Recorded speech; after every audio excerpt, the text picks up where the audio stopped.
everyone, and today in this quick look video we're going to be looking at Wibbell++. Now Wibbell++ is a small deck of cards which is stuffed by Bez, as you can see here, Wibbell++. But it's not just a single game. Wibbell++ is a game system that you can use to invent other games. So the story behind this goes that Bez originally came up with the game Wibbell, and then as you can see all these other people are listed on the front of the box as well, because there are other games that people invented using the same game system. So Wibbell++ was born. So as I say, you can play any of the games that come included in the box. There are 5, so you don't have to make up your own just to get started, and you're not entirely left to your own devices. And you can play any of these, and then if you are so inclined you can go online and look at other games that people have made with the same deck, or as I say, invent your own. So let's crack open the box and see what we've got inside. So as you can see, it's fairly simple. There is just the deck of cards. There is a nice little sheet here with information about what the cards are. So let's go through this first. So each card is made up of 4 components, if you like. So the border to the card, and there are 6 different borders, and each border appears on 8 cards. There's a top letter, which is 8 possibles: A, E, I, O, N, R, S, and T. You have a lower letter. Lower letters are more difficult to use and appear on 1 to 5 cards. The most difficult letters only appear once. And a number in the bottom corner. Now this number tells you how many cards there are in the deck with the bottom letter on. So here's a list of all the cards. And there you go. And there's a bit of history there. As you can see, Bez created Wibbell and then demoed it at UKGE, and then Andrew saw the deck and imagined alphabetical, and then that's where Bez realised that the deck could be used to create other games. So let's look at the cards. Let's get these out of the way first. These are the basic rules for the games that come in the box. So this is the back of all the cards, as you can see, W++. And then on the front you've got the different types. So as you can see, the different borders.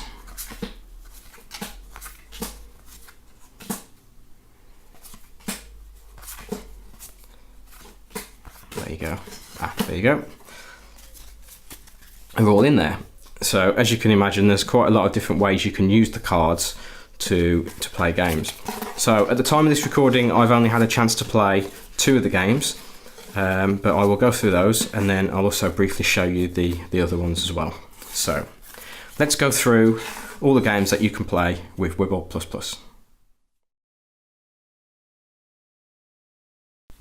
Start off with, you have the deck and you draw 2 cards. And then everyone races to shout a single word containing at least 1 letter from each card. So I could look at these 2 cards and I could say internet, because that has an I and a T in. I then choose one of these cards to take, so I'll take that one. That stays in the middle of the deck, and then another card is drawn. Now everyone else who hasn't won a card yet only has to do the same thing again, create a word using a letter from both of these cards. However, because I've got a card in front of me, I need to create one with one of those letters and also one of these as well. So I may say, oh, I don't know, chocolate, there you go, CH, blah, blah, blah, and then an L. So then I could choose another card. It keeps going like that. Obviously, the more cards you have, the more difficult it becomes for you. So although someone may race ahead early in the game, obviously the other people have a chance to catch up, as they only have to create words with less letters in them. So as it goes on, everyone keeps going, and then when someone takes their 4th card, so if I had those, I would then take the 5th card as well. That means I've got 5 points. Everyone flips their cards face down and they don't have to use those cards anymore. And then the game just continues. And then at the end of the game, once all the cards have run out, the person with the most points is the winner.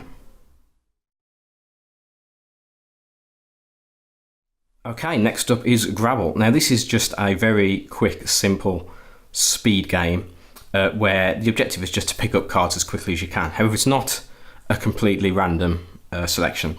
So at the start of the game, everyone gets dealt a card face down, and all the other cards just get spread out on the table, face up, like as you can see here.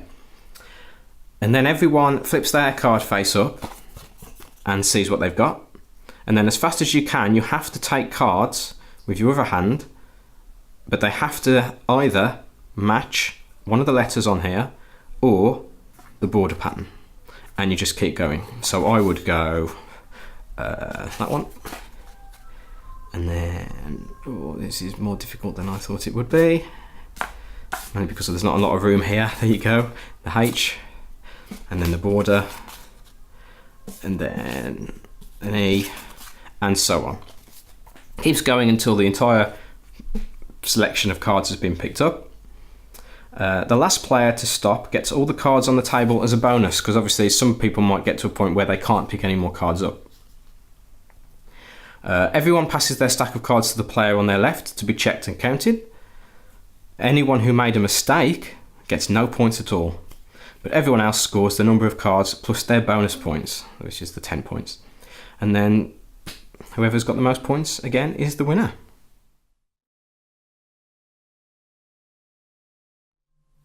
Okay, so let's have a look at some of the other games that come in the box. First of all, you have Phrasal, which is a 15 to 30 minute, 5 to 15 player game where you apparently invent amusing phrases.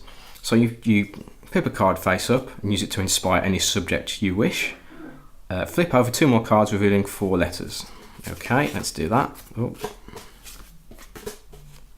All the players race to invent 4-word phrases that use those 4 letters as initials. Oh, okay.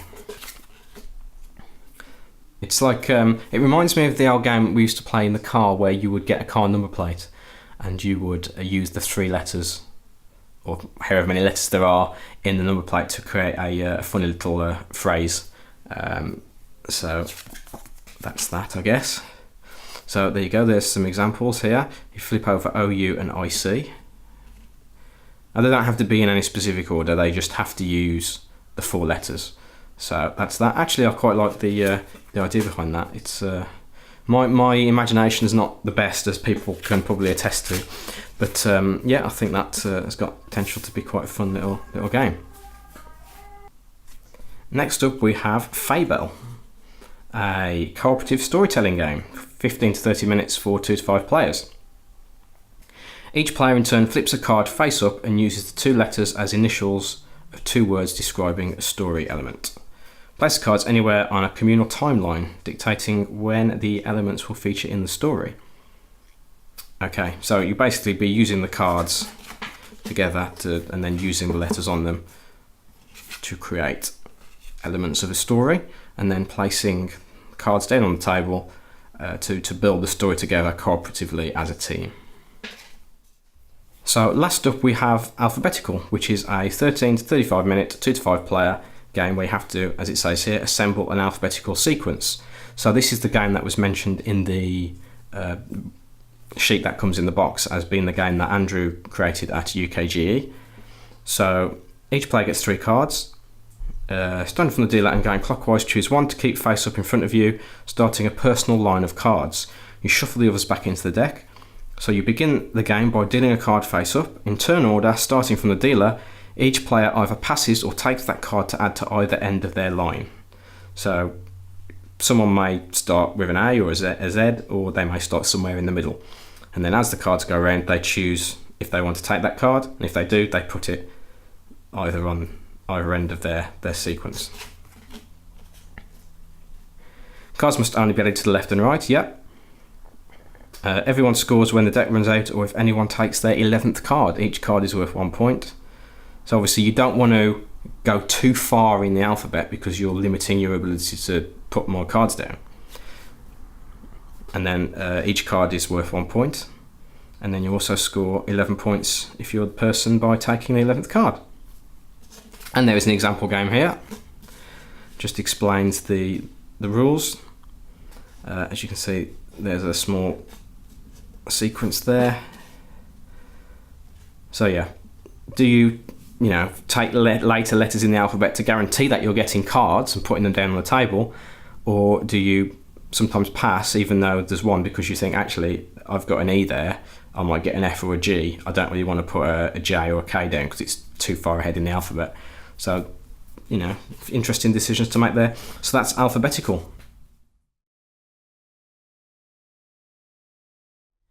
So that's a quick look at what you get inside the box with Wibbell++. As I say, there's more than just these 5 games available.